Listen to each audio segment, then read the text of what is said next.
guys, welcome back to my YouTube channel that is Swapna's Tutorial. So ನೀವೇನ ನನ್ನ ಚಾನೆಲ್ಗೆ subscribe ಆಗಿಲ್ಲ ಅಂದರೆ ಪ್ಲೀಸ್ ಸಬ್ಸ್ಕ್ರೈಬ್ ಆಗಿ ವಿಡಿಯೋಸ್ನ ಲೈಕ್ ಮಾಡಿ ಶೇರ್ ಮಾಡಿ ಹಾಗೆ ಕಮೆಂಟ್ ಮಾಡಿ. ಸೊ ಇವತ್ತು ನಾನು ಮಾಡ್ತಿರೋ ಸಬ್ಜೆಕ್ಟ್ ಯಾವುದು ಅಂದರೆ ಫಸ್ಟ್ ಸೆಮ್ BComನ ಮಾಡರ್ನ್ ಮಾರ್ಕೆಟಿಂಗ್ ಅನ್ನೋ ಒಂದು ಸಬ್ಜೆಕ್ಟ್ನ ಎಕ್ಸ್ಪ್ಲೈನ್ ಮಾಡ್ತಿದ್ದೀನಿ. ಸೊ ಅದರಲ್ಲಿ ಚಾಪ್ಟರ್ 3 ಬಂದುಬಿಟ್ಟು ಪ್ರಾಡಕ್ಟ್ ಆ್ಯಂಡ್ ಪ್ರೈಸಿಂಗ್ ಸ್ಟ್ರಾಟಜಿ ಅಂತ ಹೇಳಿ. ಸೊ ಈ ಒಂದು ಚಾಪ್ಟರ್ನ ನಾನು ಈ ಒಂದು ವಿಡಿಯೋದಲ್ಲಿ ಎಕ್ಸ್ಪ್ಲೈನ್ ಮಾಡ್ತಿದ್ದೀನಿ. ಸೊ ಈ ಒಂದು ಚಾಪ್ಟರ್ ಇದು 4th ಪಾರ್ಟ್ ಆಗಿದೆ. ಆಲ್ರೆಡಿ ನಾನು ಪಾರ್ಟ್ 1 to 3 ಆಲ್ರೆಡಿ ಅಪ್ಲೋಡ್ ಮಾಡಿದ್ದೀನಿ. ಸೊ ಇದು ಪಾರ್ಟ್ 4 ಆಗಿದೆ. ಸೊ ನೀವು ಕಂಟಿನ್ಯೂಯೇಷನ್ ಇಂದ ನೋಡೋದ್ರಿಂದ ಏನಾಗುತ್ತೆ ಅಂದರೆ ನಿಮಗೆ ಕಂಟಿನ್ಯೂಯೇಷನ್ ಅನ್ನೋದು ಪ್ರಾಪರಾಗಿ ಸಿಗ್ತಾ ಹೋಗುತ್ತೆ. ಸೊ ಈ ಒಂದು ವಿಡಿಯೋದಲ್ಲಿ ನಾನು ಪ್ರೈಸ್ ಅಡಾಪ್ಷನ್ ಬಗ್ಗೆ ಹೇಳ್ತಾ ಹೋಗ್ತೀನಿ, ಆಯಿತಾ. First of all price adoption ಅಂದರೆ ಏನು, ಅದ್ರ ಸ್ಟ್ರಾಟಜೀಸ್ ಏನು, ಆಬ್ಜೆಕ್ಟಿವ್ಸ್ ಏನು ಅನ್ನೋದನ್ನ ನಾವು ಈ ಒಂದು ವಿಡಿಯೋದಲ್ಲಿ ತಿಳಿತಾ ಹೋಗೋಣ, ಓಕೆನಾ. ಸೊ ಇಲ್ಲಿ ಪ್ರೈಸ್ ಅಡಾಪ್ಷನ್ ಅಂದರೆ ಏನು ಅಂದರೆ it is the ability of a business to change its pricing models to suit different geographic areas, consumers' demands and privileging incomes. ಅಂದರೆ ಈಗ ಕಂಪನಿಯವರು ಏನು ಮಾಡ್ತಾರೆ ಅಂದರೆ, ಈಗ ಎಕ್ಸಾಂಪಲ್ ಯಾವುದೋ ಒಂದು ಪ್ರಾಡಕ್ಟ್ಗೆ ಏನೋ ಒಂದು ಪ್ರೈಸ್ನ ಫಿಕ್ಸ್ ಮಾಡಿರ್ತಾರೆ ಅಂದ್ಕೊಳ್ಳಿ. ಸೊ ಇವಾಗ ಆ ಒಂದು ಲೊಕ್ಯಾಲಿಟಿ ಅಥವಾ ಜಿಯೋಗ್ರಫಿಕಲ್ ಏರಿಯಾದಲ್ಲಿ ಈ ಪ್ರೈಸು ಅಲ್ಲಿ ಸೂಟೇಬಲ್ ಅನ್ಸಲ್ಲ, ಆಯಿತಾ.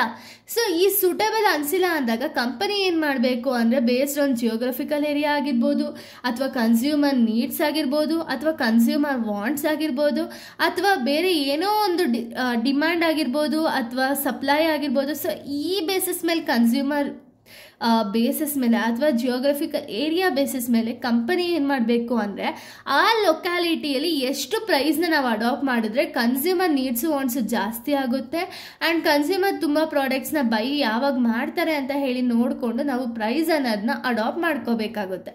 ಸೊ ಅದನ್ನು ನಾವು ಪ್ರೈಸ್ ಅಡಾಪ್ಷನ್ ಅಂತ ಹೇಳಿ ಕರಿತೀವಿ, ಆಯಿತಾ. ಸೊ ಇವಾಗ ಪ್ರೈಸ್ ಅಡಾಪ್ಷನ್ ಸ್ಟ್ರಾಟಜೀಸ್ ಯಾವುದದು, ಸೊ ಪ್ರೈಸ್ ಅಡಾಪ್ಷನ್ ಸ್ಟ್ರಾಟಜೀಸ್ ಯಾವುದದು ಅಂದರೆ geographic pricing and marketing. So ಇಲ್ಲಿ ಜಿಯೋಗ್ರಫಿಕ್ ಪ್ರೈಸಿಂಗ್ ಆ್ಯಂಡ್ ಮಾರ್ಕೆಟಿಂಗ್ ಅಂದರೆ ಕನ್ಸ್ಯೂಮರ್ ನೀಡ್ಸು ವಾಂಟ್ಸು ಎಲ್ಲಿರುತ್ತೆ ಅಥವಾ ಯಾವ ಜಿಯೋಗ್ರಫಿಕ್ ಏರಿಯಾದಲ್ಲಿ ಕನ್ಸ್ಯೂಮರ್ ನೀಡ್ಸು ವಾಂಟ್ಸು ಜಾಸ್ತಿ ಇರುತ್ತೆ, ಸೊ ಅಲ್ಲಿ ಜಾಸ್ತಿ ಪ್ರೈಸಸನ್ನು ಫಿಕ್ಸ್ ಮಾಡ್ತಾರೆ. ಇಲ್ಲ ಅಲ್ಲಿ ನಮಗೆ ಪ್ರೈಸಸ್ಗೆ ಅಂದರೆ ಜಿಯೋಗ್ರಫಿಕಲ್ ಏರಿಯಾದಲ್ಲಿ ಆ ಒಂದು ಪ್ರಾಡಕ್ಟ್ಗೆ ಡಿಮ್ಯಾಂಡೇ ಇಲ್ಲ ಅಂದರೆ ಆಗ ಲೋ ಪ್ರೈಸಸನ್ನು ಫಿಕ್ಸ್ ಮಾಡ್ತಾರೆ, ಆಯಿತಾ. Next offering product discounts. ಈಗ ಎಕ್ಸಾಂಪಲ್ ಇವಾಗ ಪ್ರಾಡಕ್ಟ್ ಅನ್ನೋದು ಯಾವುದೋ ಒಂದು ಪ್ರಾಡಕ್ಟ್ ಅನ್ನೋದನ್ನ ಸೆಲ್ ಆಗಿಲ್ಲ ಅಂದ್ಕೊಳ್ಳಿ, ಅಥವಾ ನ್ಯೂ ಲಾಂಚ್ ಆಗಿದೆ ಅಂದ್ಕೊಳ್ಳಿ. ಸೊ ಅವಾಗ ಏನಾಗುತ್ತೆ ಅಂದರೆ ಕನ್ಸ್ಯೂಮರ್ಗೆ ಆ ಪ್ರಾಡಕ್ಟ್ ಬಗ್ಗೆನೇ ಗೊತ್ತಿರಲ್ಲ, ಆಯಿತಾ. ಆ್ಯಂಡ್ ಕನ್ಸ್ಯೂಮರ್ಗೆ ಅದ್ರ ಬಗ್ಗೆ ಅರಿವು ಅಂದರೆ ಅವೇರ್ನೆಸ್ ಅನ್ನೋದೇ ಇರಲ್ಲ, ಆಯಿತಾ.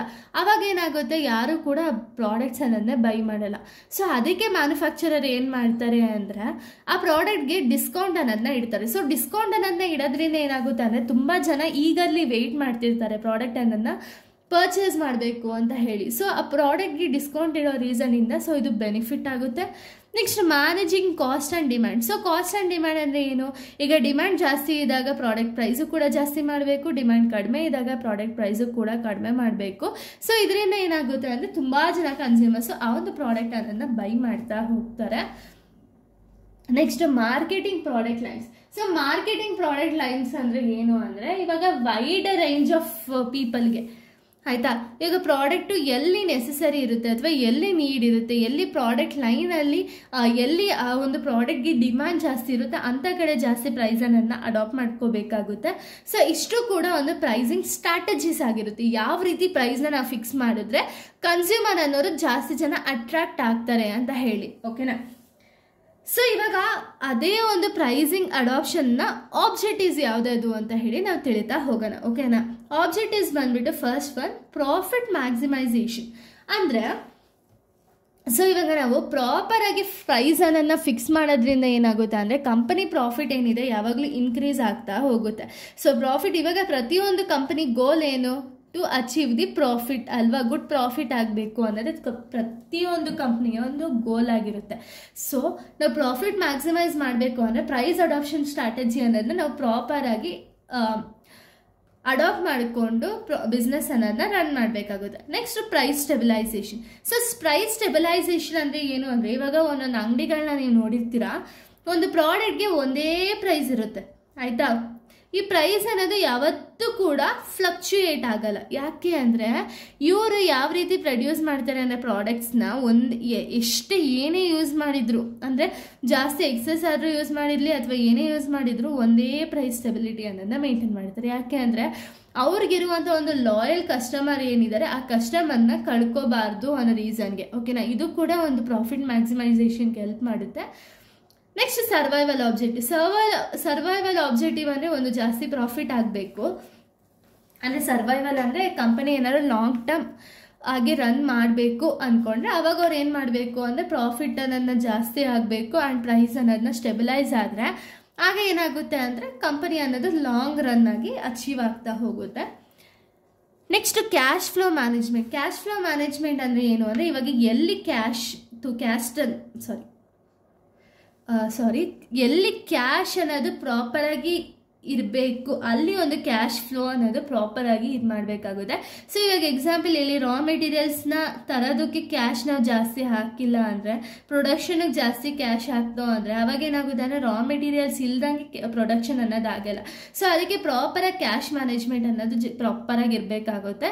ನೆಕ್ಸ್ಟ್ ಪಾಯಿಂಟ್ ನಾವು ನೋಡೋದಾದರೆ, ನೆಕ್ಸ್ಟ್ ಪಾಯಿಂಟ್ ಬಂದ್ಬಿಟ್ಟು Prestige and brand image. So ಇವಾಗ ಬ್ರ್ಯಾಂಡ್ ಇಮೇಜ್, ಕಂಪನಿ ಒಂದು ಬ್ರ್ಯಾಂಡ್ ಇಮೇಜ್ ಏನಿದೆ ಆ ಇಮೇಜು ಜಾಸ್ತಿ ಇದ್ರೆ ಏನಾಗುತ್ತೆ ಅಂದರೆ ತುಂಬ ಜನ ಕನ್ಸ್ಯೂಮರ್ಸು ಆ ಒಂದು ಪ್ರಾಡಕ್ಟ್ಸ್ನ ಬೈ ಮಾಡೋದಕ್ಕೆ ತುಂಬ ಇಷ್ಟಪಡ್ತಾರೆ.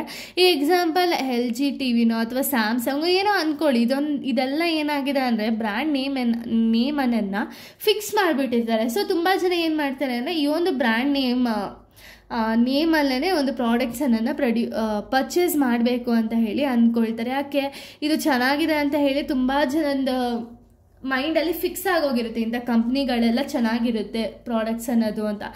ಸೊ ಅವಾಗ ಏನಾಗುತ್ತೆ ಅಂದರೆ ತುಂಬ ಜನ ಪ್ರಾಡಕ್ಟ್ಸ್ ಅನ್ನೋದನ್ನ ಬೈ ಮಾಡ್ತಾ ಹೋಗ್ತಾರೆ.